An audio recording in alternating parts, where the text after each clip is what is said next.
सिर साटे रूख रहे तो भी सस्तो जान। आपको ये शब्द थोड़े अजीब से लग रहे होंगे, लेकिन जब आप चिपको आंदोलन के इस अध्याय को जानेंगे तो यही शब्द बार बार सुनेंगे और गर्व महसूस करेंगे। चिपको आंदोलन का पहला अध्याय खेजड़ी में 1730 में लिखा गया, जहां विश्नोई समाज के लोगों ने पेड़ों को बचाने के लिए पेड़ों से लिपटकर अपनी जान दे दी। तो आइए जानते हैं इस अमर गौरव गाथा के बारे में, जिसे सुनकर आप भी इन महान बलिदानियों को नमन किए बिना नहीं रह पाएंगे। दोस्तों, आज सारी दुनिया में पर्यावरण संरक्षण की चिंता में पर्यावरण चेतना के लिए सरकारी और गैर सरकारी स्तर पर विभिन्न कार्यक्रम चलाए जा रहे हैं। भारतीय जनमानस में पर्यावरण संरक्षण की चेतना और पर्यावरण संरक्षण के प्रयासों की परंपरा सदियों पुरानी है। हमारे धर्मग्रंथ, हमारी सामाजिक कथाएं और हमारी जातीय परंपराएं हमें प्रकृति से जोड़ती है। प्रकृति संरक्षण हमारी जीवन शैली में सर्वोच्च प्राथमिकता का विषय रहा है। सबसे पहले हम आपको बताते हैं कि चिपको आंदोलन का सही अर्थ एवं लक्ष्य क्या है। चिपको आंदोलन का सांकेतिक अर्थ यही है कि पेड़ों को बचाने के लिए पेड़ों से चिपक कर जान दे देना, परंतु पेड़ों को नहीं कटने देना है। अर्थात प्राणों की आहुति देकर भी पेड़ों की रक्षा करना है। इसी तरह विश्नोई समाज मरते दम तक पेड़ों से चिपक कर उनकी रक्षा सदियों से करता आया है और कर रहा है। सन 1730 में खेजड़ली में पेड़ों की रक्षा के लिए विश्नोई समाज ने जो बलिदान दिया है वो मानव इतिहास में अद्वितीय है। प्रकृति संरक्षण के लिए प्राणोत्सर्ग कर देने की घटनाओं ने समूचे विश्व में भारत के प्रकृति प्रेम का परचम फहराया है। अमृता देवी और पर्यावरण रक्षक विश्नोई समाज की प्रकृति प्रेम की एक घटना हमारे राष्ट्रीय इतिहास में स्वर्णिम पृष्ठों में अंकित है। सन 1730 में राजस्थान के जोधपुर राज्य में छोटे से गांव खेजड़ली में घटित घटना का विश्व इतिहास में कोई सानी नहीं है। सन 1730 में जोधपुर के राजा अभय सिंह को युद्ध से थोड़ा अवकाश मिला तो उन्होंने महल बनवाने का निश्चय किया।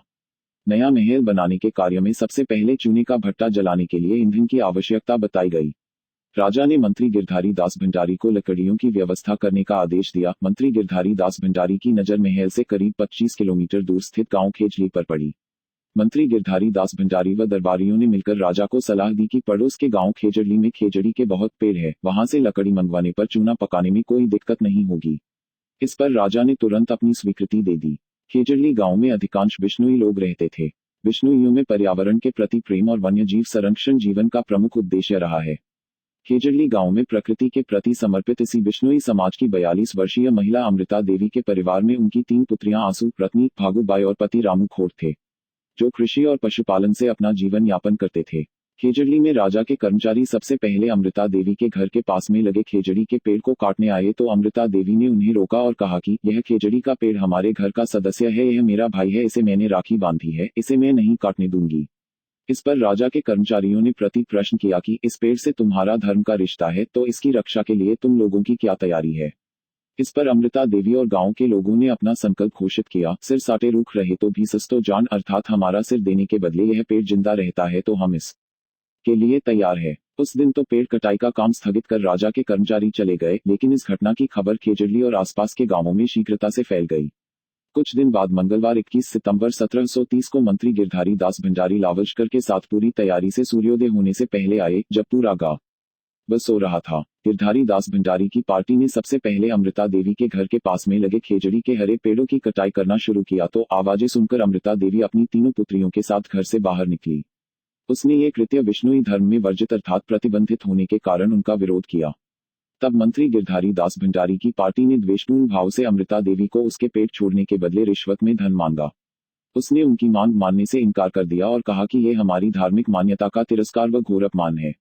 उसने कहा कि इससे अच्छा तो वह हरे पेड़ों को बचाने के लिए अपनी जान दे देगी, और इसके साथ ही उद्घोष किया, सिर साटे रुख रहे तो भी सस्तो जान, और अमृता देवी गुरु जाम्भोजी महाराज की जय बोलते हुए सबसे पहले पेड़ से लिपट गई। क्षण भर में उनकी गर्दन काटकर सिर धड़ से अलग कर दिया। यह देख अमृता देवी जी की तीनों पुत्रियां भी पेड़ से लिपट गई और निर्दयी राजसेवकों ने उनकी भी गर्दनें काटकर सिर धड़ से अलग कर दिए।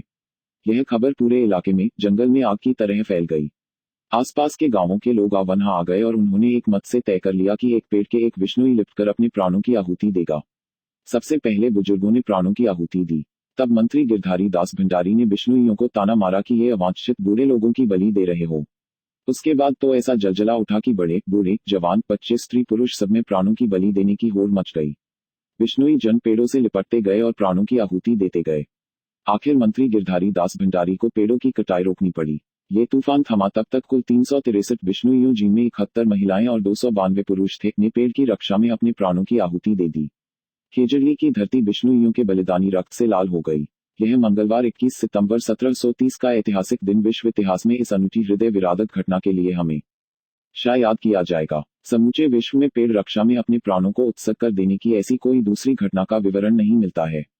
इस घटना से राजा के मन को गहरा आघात लगा। उन्होंने बिश्नोइयों को ताम्रपत्र से सम्मानित करते हुए जोधपुर राज्य में पेड़ कटाई को प्रतिबंधित घोषित किया और इसके लिए दंड का प्रावधान किया। बिश्नोई समाज का यह बलिदानी कार्य आने वाली अनेक शताब्दियों तक पूरी दुनिया में प्रकृति प्रेमियों में नई प्रेरणा और उत्साह का संचार करता रहेगा। मित्रों, दिन प्रतिदिन पर्यावरण अनेकानेक कारणों से असंतुलित हो रहा है। यह हमारे लिए तथा आने वाली पीढ़ियों के लिए खतरे की घंटी है। हमें इस सच्ची घटना से सीख लेकर जी जान से पर्यावरण संतुलन में सहयोग करना चाहिए। यह वीडियो पोस्ट अमृता देवी एवं 363 अन्य विश्नोई बंधुओं का सादर समर्पित करता हूं, जिन्होंने अपना जीवन पेड़ों की रक्षा के लिए अर्पण कर दिया। दोस्तों, हमें उम्मीद है आप भी अमृता देवी जी के बलिदान का सम्मान करते हुए पर्यावरण की रक्षा के लिए हमेशा प्रयास करते रहेंगे।